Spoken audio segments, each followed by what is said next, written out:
tarde. Meu nome é Betânia Campelo, eu sou aluna da Faculdade de Engenharia Elétrica da Unicamp. Eu vou apresentar para vocês o meu trabalho chamado Heurística para o Problema de Corte Unidimensional, baseada em métodos de decisão multicritério. O trabalho foi feito por mim e pela professora Carla Guidini. Bom, eu vou apresentar na introdução, que seria o problema de corte de estoque. Posteriormente, eu vou falar dos métodos de decisão multicritério, métodos MCDA, falar da metodologia proposta no trabalho, apresentar os resultados e, por fim, falar das conclusões. Bom, o problema de corte, ele surge em indústrias de manufatura. Aqui eu mostro um exemplo de uma indústria de papel. Então, nas indústrias de papel, eles produzem bobinas ou objetos muito grandes de papel, de folhas de papel, e esses objetos, eles são cortados em peças menores. Aqui o comprimento de cada peça, que a gente chama de itens, essas peças, o comprimento de cada peça pode variar de acordo com a demanda. Bom, então, resumindo aqui o processo de corte, a gente tem esse objeto, que é muito grande, ele é desenrolado e são feitos cortes longitudinais no objeto. O comprimento desses cortes vai depender do comprimento dos itens que são demandados.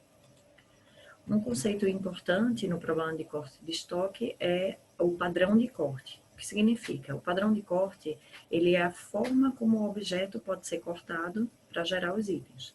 Então, supondo que a gente tem um objeto aqui de 400 centímetros e que a gente tem uma demanda de itens com esses comprimentos, um possível padrão de corte seria cortar em 4 itens de 100 centímetros, certo? Então, esse seria, por exemplo, o padrão de corte 1. Ele gera 4 itens do tipo 1. Outro possível padrão de corte seria cortar um item do tipo 1, outro do tipo 2 e outro do tipo 3.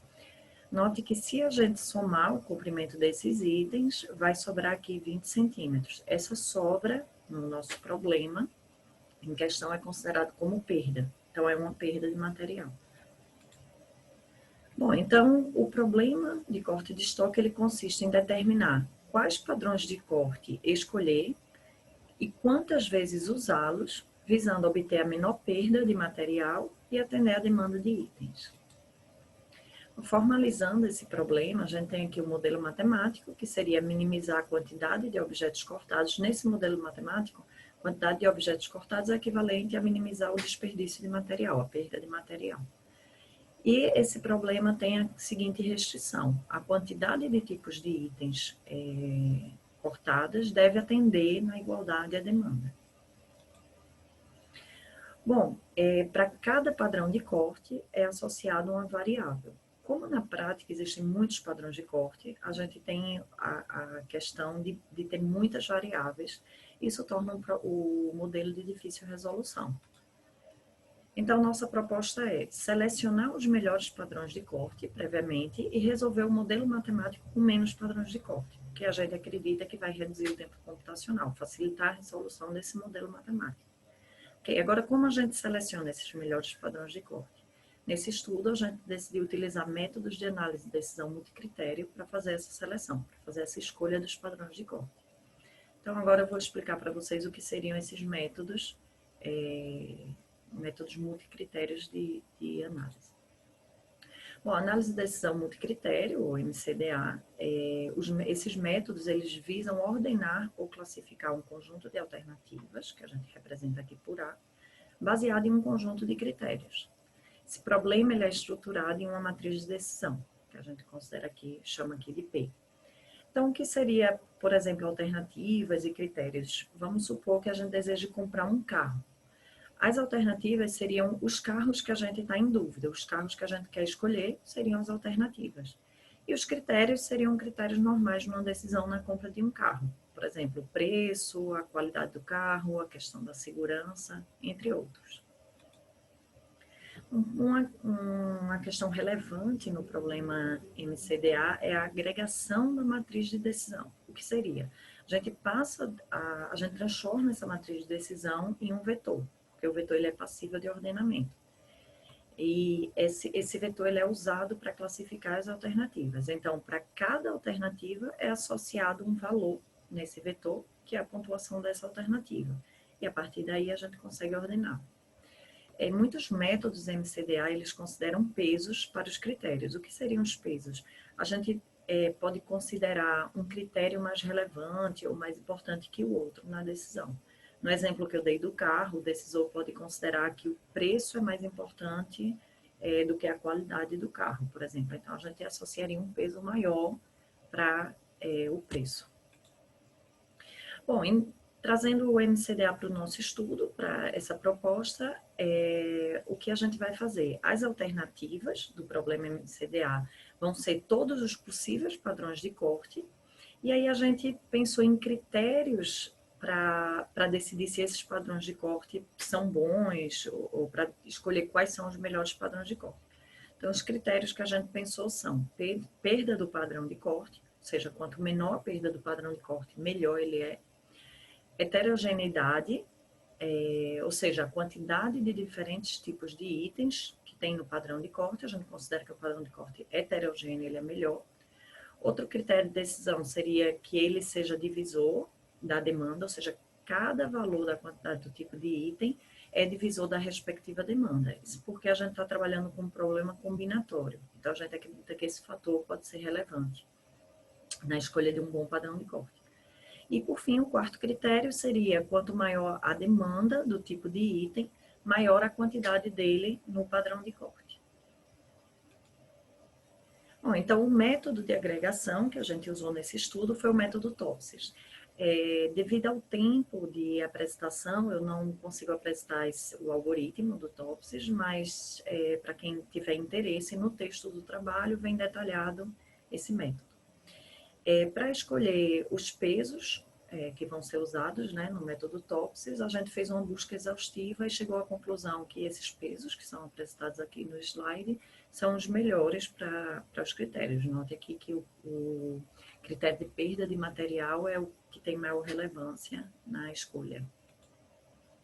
Bom, então, a metodologia proposta seria: a gente gera todos os possíveis padrões de corte, ordena os padrões de corte utilizando o método MCDA TOPSIS e resolve o modelo matemático do PCE apenas com os padrões de corte selecionados no passo anterior.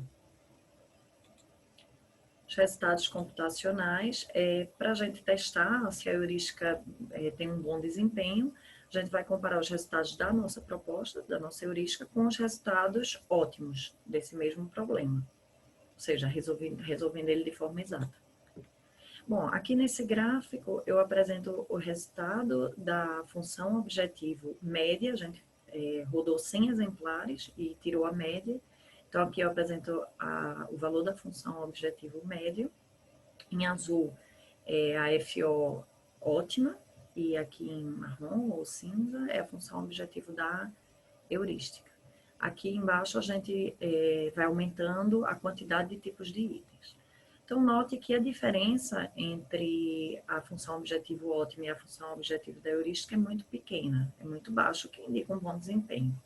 No próximo gráfico, eu vou mostrar essa diferença em termos de percentual, né, em termos de gap. Bom, então aqui a gente tem o gap, a diferença entre a função objetivo ótima e a da nossa heurística, sendo ele o maior 4,25% mais ou menos, essa diferença, e a menor diferença para até 12 tipos de itens é 1,75, mais ou menos. A gente considera isso um bom resultado. Além disso, a gente observa também que esse gap ele vai diminuindo à medida que a gente aumenta a quantidade de tipos de itens. Bom, com relação ao tempo computacional, em azul a gente mostra aqui o tempo computacional resolvendo de forma exata, e aqui em cinza resolvendo pela nossa heurística. A gente nota que há uma diferença grande entre os dois e que essa diferença ela aumenta à medida que a gente aumenta a quantidade de tipos de itens. Então, como conclusão, a gente vê que o gap da função objetivo da solução ótima e da heurística foi baixo. O tempo computacional da heurística foi melhor, apresentou um melhor tempo computacional, como era esperado.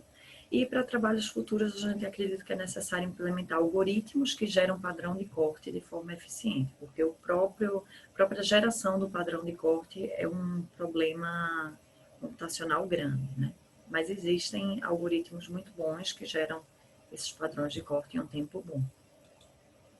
Muito obrigada, e qualquer dúvida vocês podem escrever, tá aí o e-mail da gente. Obrigada.